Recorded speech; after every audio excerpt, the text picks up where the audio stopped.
হরে কৃষ্ণ। আজ 15ই শ্রাবণ 1431 ও 31শে জুলাই 2024 বুধবার একাদশী কামিকা। এই একাদশী কামিকার দিনে আমি শ্রীমদ্ ভাগবতম পাঠ করছি। আজ আমি পাঠ করছি শ্রীমদ্ ভাগবতমের তৃতীয় স্কন্ধ পঞ্চম অধ্যায় বিদুর মৈত্রেয় সংবাদের শ্লোকের শ্লোক 22 থেকে 25। नारायण हे नारायण भवभयहरणं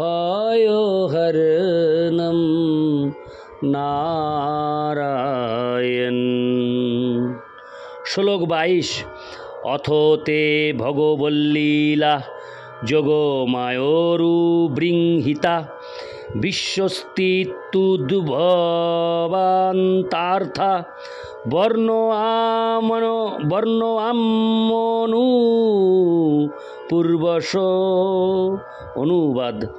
তাই আমি আপনার কাছে ভগবান কিভাবে এই জগতের সৃষ্টি পালন এবং সংহারের জন্য তার অন্তরঙ্গা শক্তি বিস্তার করে লীলাবিলাস করেন তা একে একে বর্ণনা করব। তাৎপর্য: সর্বশক্তিমান ভগবান তার বিভিন্ন শক্তির দ্বারা তার ইচ্ছা অনুসারে যা খুশি তাই করতে পারেন। তিনি তার যোগমায়ার দ্বারা এই জগৎ সৃষ্টি করেন। ইতি শ্লোক 22। শ্লোক 23। ভগবানেক আশেদমগ্র আত্মাত্মনাং বিভু আত্মেচ্ছানুগতাবত্তা নানামোত্তুপলক্ষণ। অনুবাদ। সমস্ত জীবের প্রভু পরমেশ্বর ভগবান অদ্বয় রূপে সৃষ্টির পূর্বে বিরাজমান ছিলেন। তার ইচ্ছার প্রভাবেই কেবল সৃষ্টি সম্ভব হয় এবং পুনরায় সব কিছু তার মধ্যে লীন হয়ে যায়। এই পরমাত্মা বিভিন্ন নামে উপলক্ষিত হন।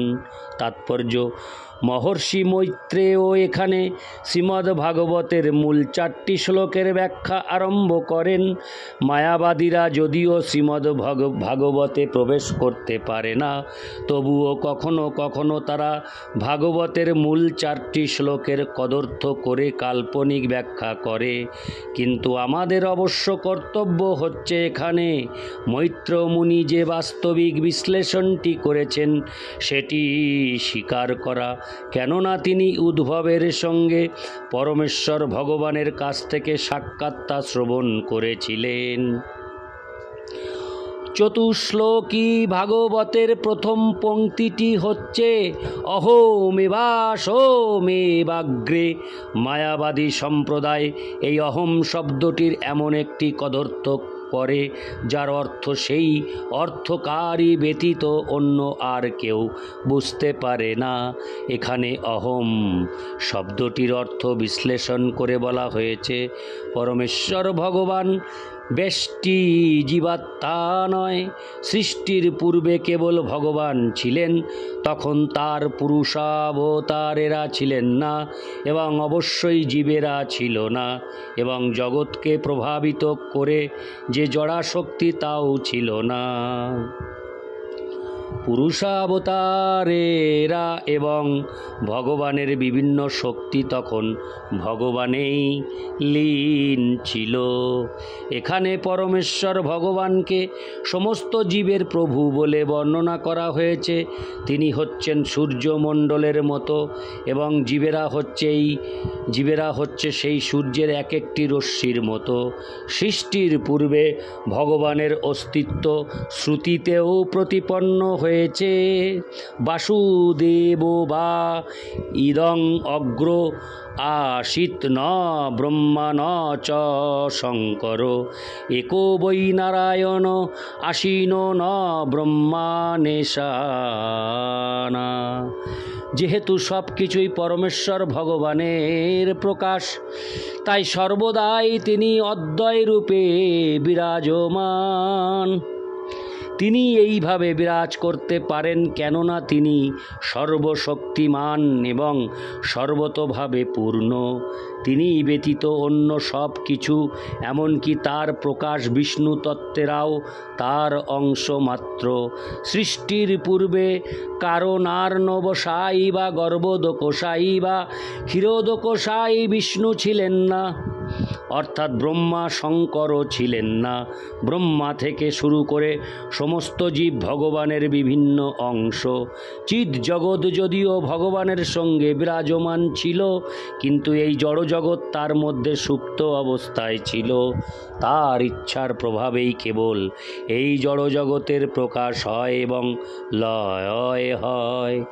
বৈকুণ্ঠ লোকের বৈচিত্র্য ভগবানের সঙ্গে এক, ঠিক যেমন সৈনিকদের বৈচিত্র্য রাজার সঙ্গে এক এবং অভিন্ন।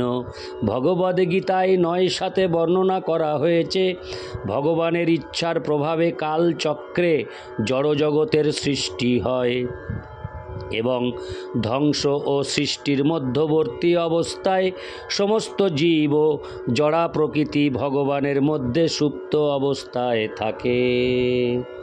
ইতি শ্লোক 23। শ্লোক 24। স বা এষো তদা দ্রষ্টা নাপশ্যদ দৃশ্যমেকরাটো মেনেহ সন্তমিবাত্তানং সুপ্ত শক্তিরসুপ্ত দৃক। অনুবাদ: সব কিছুর একচ্ছত্র অধীশ্বর পরমেশ্বর ভগবান ছিলেন একমাত্র দ্রষ্টা। সেই সময় জড়জগৎ ছিল না এবং তাই তিনি তার অংশ এবং বিভিন্নাংশ ব্যতীত নিজেকে অপূর্ণ বলে অনুভব করেছিলেন। বহিরঙ্গা প্রকৃতি তখন সুপ্ত অবস্থায় ছিল, যদিও তার অন্তরঙ্গা প্রকৃতি তখন প্রকাশিত ছিল।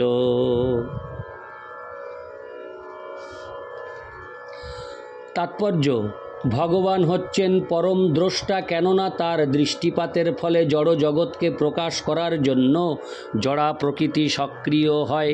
তখন দ্রষ্টা ছিলেন, কিন্তু বহিরঙ্গা প্রকৃতি যার প্রতি ভগবান দৃষ্টিপাত করেন তা উপস্থিত ছিল না। পত্নীর অনুপস্থিতিতে পতি যেমন নিঃসঙ্গবোধ করেন, ভগবানও অনেকটা তেমন অপূর্ণতা অনুভব করেছিলেন। এটি অবশ্য একটি কাব্যিক উপমা। ভগবান জড়জগৎ সৃষ্টি করতে চেয়েছিলেন বিস্মৃতির গর্ভে সুপ্তবদ্ধ জীবাত্মাদের আর একটি সুযোগ দেওয়ার জন্য। বদ্ধ জীবদের তাদের প্রকৃত আলয় ভগবদ্ধামে ফিরে যাওয়ার জন্য জড়জগৎ একটি সুযোগ দেয় এবং সেটিই হচ্ছে এর প্রকৃত উদ্দেশ্য। ভগবান এতই কৃপাময় যে এই প্রকার জগতের অনুপস্থিতিতে তিনি নিজেকে অপূর্ণ বলে অনুভব করেন এবং তার ফলে সৃষ্টিকার্য সাধিত হয়। যদিও অন্তরঙ্গা শক্তি প্রকাশিত ছিল, কিন্তু বহিরঙ্গা শক্তি যেন সুপ্ত অবস্থায় ছিল এবং ভগবান তাকে জাগরিত করে সক্রিয় করতে চেয়েছিলেন।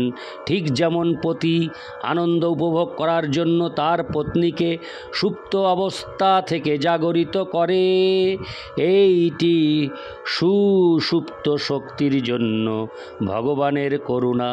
যিনি অন্যান্য জাগ্রত পত্নীদের মতো তাকেও আনন্দ প্রদান করার জন্য জাগরিত করেন। সমগ্র প্রক্রিয়াটির লক্ষ্য হচ্ছে সুপ্তবদ্ধ জীবীদের চিন্ময় চেতনায় জাগরিত করা, যার ফলে তারা বৈকুণ্ঠ লোকের নিত্যমুক্ত জীবেদের মতো পূর্ণতা প্রাপ্ত হতে পারে। ভগবান যেহেতু সচ্চিদানন্দ বিগ্রহ, তিনি চান যে তার বিভিন্ন শক্তির প্রতিটি অবিচ্ছেদ্য অংশ যেন তার পরমানন্দ পূর্ণ রসে অংশগ্রহণ করতে পারে, কেননা তার সচ্চিদানন্দময় রাসলীলায় অংশগ্রহণ করাই হচ্ছে জীবনের সর্বোচ্চ অবস্থা। ইতি শ্লোক 24। শ্লোক 25। সা বা এতস্য সংদৃষ্টু শক্তি সদাত্মিকা মায়া নাম মহাভাগ জয়েদং নির্মমে বিভু। অনুবাদ: ভগবান হচ্ছেন দ্রষ্টা এবং বহিরঙ্গা শক্তি হচ্ছে দৃশ্য, যা জড় সৃষ্টির কারণ এবং কার্য উভয় রূপে ক্রিয়াশীল হয়। হে মহাসৌভাগ্যবান বিদুর, এই বহিরঙ্গা শক্তি মায়া নামে পরিচিত এবং তার মাধ্যমেই কেবল সমগ্র জড় সৃষ্টি সম্ভব হয়। তাৎপর্য: মায়া নামক অপরা প্রকৃতি বিশ্ব সৃষ্টির উপাদান এবং নিমিত্ত উভয় কারণ, কিন্তু তার পটভূমিতে ভগবান হচ্ছেন সমস্ত কার্যকলাপের চেতনা। ঠিক যেমন একটি শরীরে সমস্ত শক্তির উৎস হচ্ছে চেতনা, তেমনি ভগবানের পরম চেতনা অপরা প্রকৃতির সমস্ত শক্তির উৎস। ভগবদ্গীতায় 9:10 সেই কথা প্রতিপন্ন করে বলা হয়েছে। ময়াধ্যক্ষেন প্রকৃতি সুয়তে সচরাচরম হেতুনানেন কৌন্তেয় জগদ্দি পরিবর্ততে। জড়া প্রকৃতির সমস্ত শক্তির চরম অধ্যক্ষ রূপে পরমেশ্বর ভগবানের কর্তৃত্ব রয়েছে। এই পরম কারণের জন্যই কেবল জড়া প্রকৃতির কার্যকলাপ সুপরিকল্পিত ও সুসংবদ্ধ বলে মনে হয় এবং সমস্ত বস্তু নিয়মিতভাবে বিবর্তিত হচ্ছে। ইতি শ্লোক 25। নারায়ণ হে নারায়ণ ভবভয়হরণম নারায়ণ লক্ষ্মীকান্तं কমলনয়নম মঙ্গলচরণম নারায়ণ। হরে কৃষ্ণ, জয় রাধে, রাধে গোবিন্দ, হরে কৃষ্ণ, রাধে কৃষ্ণ, হরি বল।